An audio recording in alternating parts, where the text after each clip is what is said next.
بسم الله الرحمن الرحيم الحمد لله رب العالمين halkan waxaan ka hadlayaa maxamuud xasan xaaji cumar waxaan doonayaa beesha dhulbaantay inaan wax yar u sheego waxay ku saabsan tahay ninka cali khaliif galeydho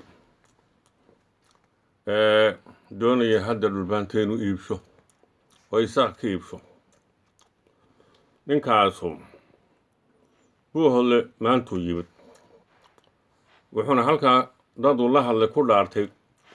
inuusan buuhodle ka tegaynin ilaa uu garaad cabdisaaq garaasoofe ka saaro mooyaane bal nin kale garaad cabdisaaq garaasoofe garaadkii axmed garaad baan buuhodle ka saarayaa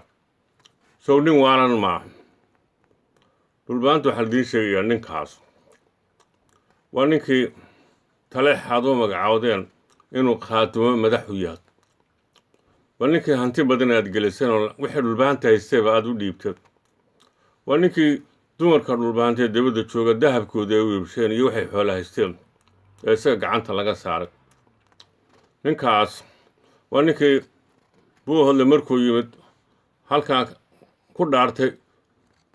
inuu somalilan ahan markuu lahaa somalilan ha dhacdo buuhodle xagga midigay waxaa ka taagnaa yaasiin axmed sulub xagga bidixna waxaa ka taagnaa yuusuf cusmaan samatar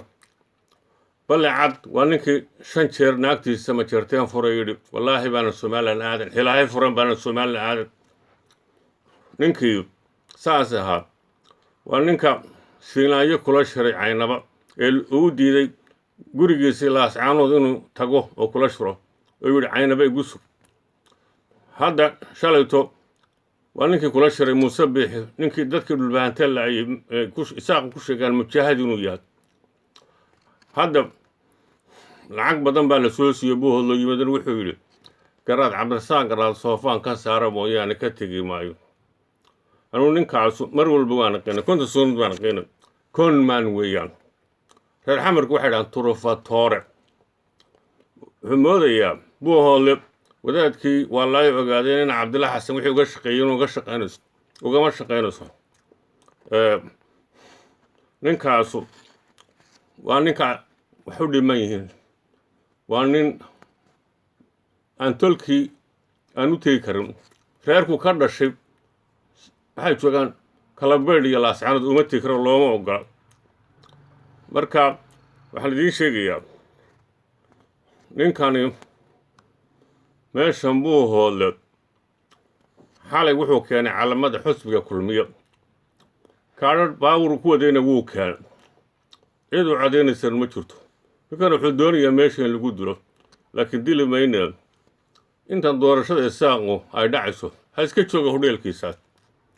markay dhacdana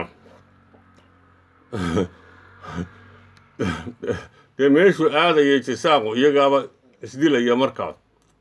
laakiin axmed garaad isma dilayo hadduu doonayo axmed garaad inuu isdilo isma dilayo taasuun baan beesha dhulbaanta u sheegayaa